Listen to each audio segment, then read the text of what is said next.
Dans la vie, faut-il être têtu comme l'Iran ou pas? Faut-il être têtu quand on n'a pas beaucoup d'amis ou quand on est pressé par une personne prétendument forte et ses amis? Ou bien il faut abandonner et dire écoutez, venez à la table de négociation parce que je réalise que je n'ai aucun pouvoir. Ou bien peut-être faudrait-il, dans ce cas, se retirer, se retracter dans un coin, tout seul, pour essayer de regagner confiance et regagner son pouvoir afin de défendre avec son cœur tout ce qu'il y a comme implication personnelle. Le président iranien, les amis, Massoud Pezeshkian, vient de suspendre officiellement la coopération avec l'Agence internationale de l'énergie atomique. C'est grand, c'est gros, c'est explosif. Oui, l'Agence internationale d'énergie atomique sont officiellement suspendues en Iran. Le 2 juillet 2025, le président Pezeshkian a promulgué la loi votée par le Parlement mettant fin à toute coopération avec l'AIEA, ainsi qu'aux sauvegardes prévues par le traité de la non-prolifération des armes nucléaires.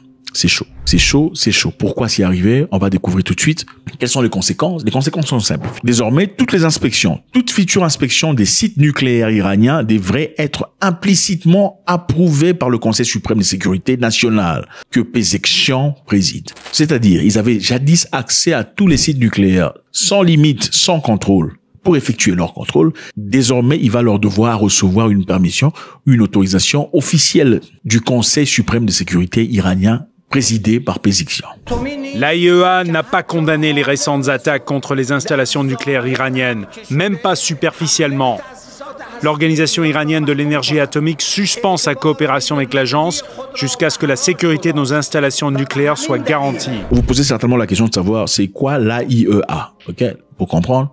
L'AIEA est l'Agence internationale de l'énergie atomique. C'est une agence spécialisée de l'ONU créée pour promouvoir l'utilisation pacifique de l'énergie nucléaire et empêcher son utilisation à des fins militaires, notamment pour la fabrication des armes nucléaires. Les armes nucléaires étaient fabriquées à l'époque, vous connaissez. À l'époque, vous savez, on a bombardé Hiroshima et Nagasaki.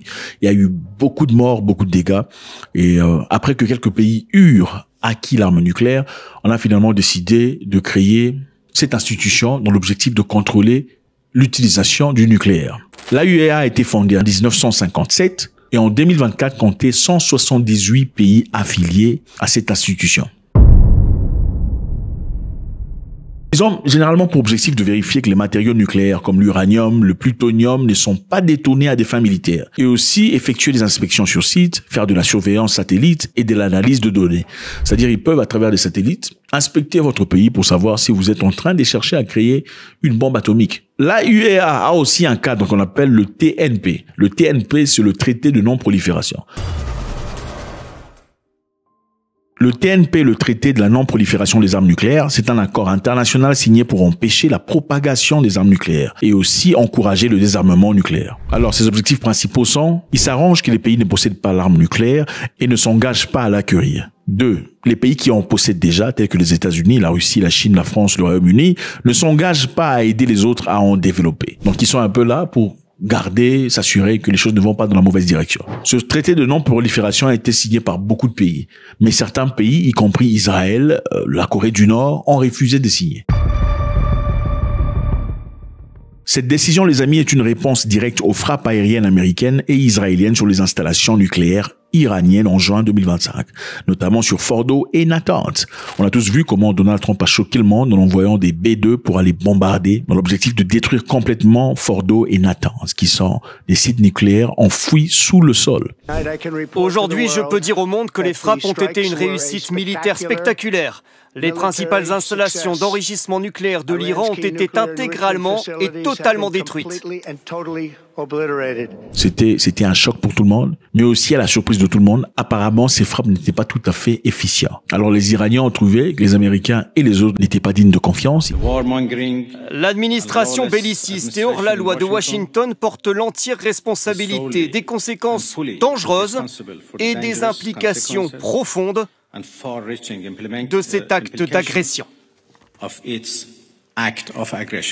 Ils ont alors désormais dit, puisque nous avons signé ce traité autorisant, à ces agents de venir inspecter nos sites. C'est évident, on a autorisé l'inspection. Les gens viennent inspecter pour s'assurer que nous n'enrichissons pas l'uranium à un point inacceptable. Pendant une guerre, on ne peut pas inspecter, on ne peut pas bouger, etc. Mais dès que les hostilités se sont arrêtées, et surtout, vu la sensibilité autour de ce matériel, je crois qu'il est dans l'intérêt de tous qu'on puisse reprendre nos activités au plus vite. Et ce groupe de personnes n'a pas fait de rapport disant que nous essayons de faire le contraire. Comment avez-vous pu venir bombarder? Nous avons vivement protesté et critiqué les positions et les actions du directeur général de l'AIE. Nous estimons qu'il n'a pas agi dans le cadre de ses fonctions et responsabilités techniques en tant que directeur général. Concernant ses rapports sur le programme nucléaire iranien, il a annoncé très tardivement qu'il n'y avait aucune preuve que l'Iran poursuivait des armes nucléaires.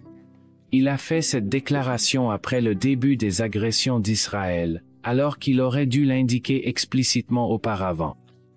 L'insistance du directeur général sur une coopération habituelle avec l'Agence internationale de l'énergie atomique en ce moment nous est incompréhensible, car il ne s'est écoulé que quelques jours depuis les actions agressives des régimes israéliens et américains contre les installations nucléaires pacifiques de l'Iran.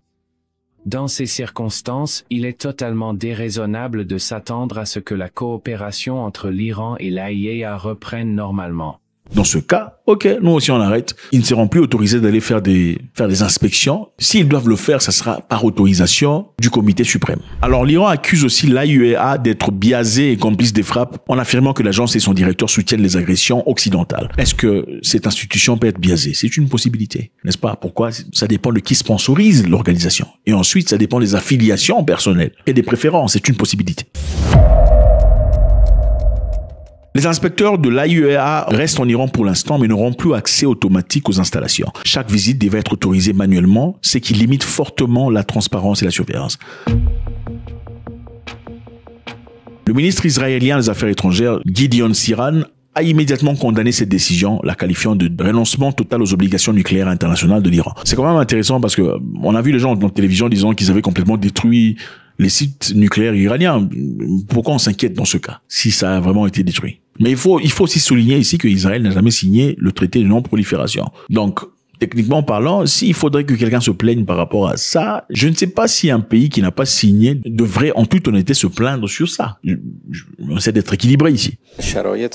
Dans la situation actuelle, alors que les attaques du régime sioniste se poursuivent, nous ne cherchons à négocier avec personne. Les pays occidentaux, y compris les dirigeants de l'Union européenne, ont appelé l'Iran à maintenir l'inspection et ont mis en garde contre toute conséquence croissante si Téhéran réduisait encore davantage sa coopération. Absolument prioriser le retour à la négociation de fond qui inclut le nucléaire pour aller vers le zéro enrichissement, le balistique pour limiter les activités et les capacités iraniennes et le financement de tous les groupes terroristes de déstabilisation de la région qu'elle a procédé l'Iran depuis plusieurs années. Alors, je veux savoir ce que vous en pensez. Est-ce que vous pensez que l'Iran est têtu? Sa têtutesse, s'il y en a, est soutenue par quoi?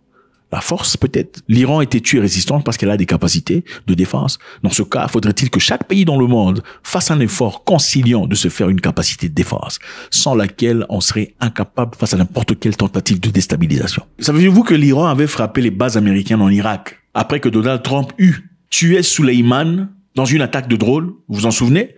Le général iranien qui avait été tué en Irak avec un drone américain. Les médias internationaux n'en ont jamais parlé. Les mains de Soleimani étaient trempées à la fois du sang des Américains et des Iraniens.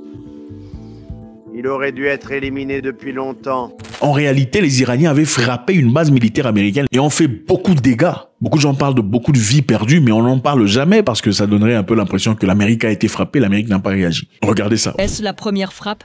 Oui, c'était la première frappe, juste là. Et la plus grande attaque de missiles balistiques contre des forces américaines de toute l'histoire des États-Unis, avec 11 ogives pesant chacune 1600 livres.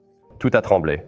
Là, la terre entière a tremblé. On aurait dit un tremblement de terre, puis une pression qui traversait tout ton corps. Presque 2 ans plus tard, Voici appareil auditif.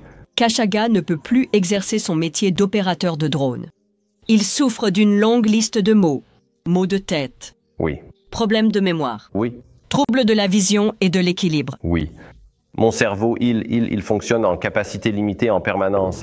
Le capitaine Jeffrey Hansen était le supérieur de Khashoggi et a aidé à diriger la Task Force Scarecrow qui menait des opérations de drones armés. Le règlement de l'armée qui explique les critères pour la Purple Heart dit très clairement que ce n'est pas une question de jugement, c'est un droit et c'est quelque chose qui se mérite par la blessure. Levez la main qui a reçu un diagnostic de lésion cérébrale traumatique.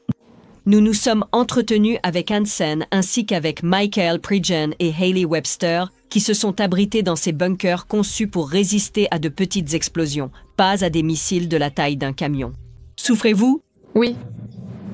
J'ai dû être médicalement mis à la retraite de l'armée parce que j'ai l'impression que mon cerveau fait des courts-circuits. C'est la meilleure façon de le décrire. Ma femme dira que j'étais très articulé avant, et maintenant c'est presque comme un patient d'AVC. La Purple Heart, Hansen a dit que l'évacuation médicale est devenue une exigence pour prétendre à la récompense. Est-ce que c'est censé se passer comme ça? Non, absolument pas. Selon cette lettre, 56 soldats de leur unité diagnostiqués avec des traumatismes crâniens ont été proposés pour la Purple Heart.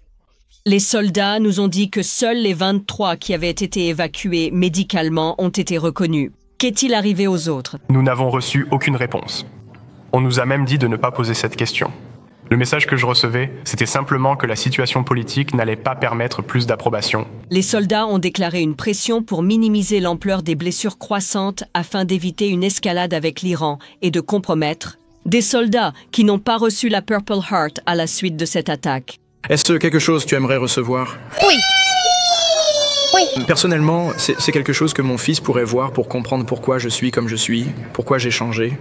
Également diagnostiqué avec un traumatisme crânien, le caporal Jason Quidikwa n'a pas reçu la Purple Heart. Le mois dernier, le jeune homme de 22 ans s'est donné la mort. Une gifle a été donnée la nuit dernière, très tard dans la soirée. Mais ce qui est d'une importance cruciale et absolument fondamentale, c'est que la présence séditieuse et déstabilisatrice de l'Amérique dans cette région stratégique du monde doit impérativement et définitivement prendre fin. Le peuple doit être fort. L'homme ne devrait en aucun cas vivre de distraction. Quand la distraction devient un moyen de survie, on perd l'identité masculine. L'homme est un gardien. L'homme est un animal. L'homme doit être protecteur. L'homme doit être prêt à mourir devant la porte de sa maison pour protéger les siens. Si l'homme devient prêt à se courber et se prendre par derrière pour garder la vie, ce n'est plus un homme. God bless.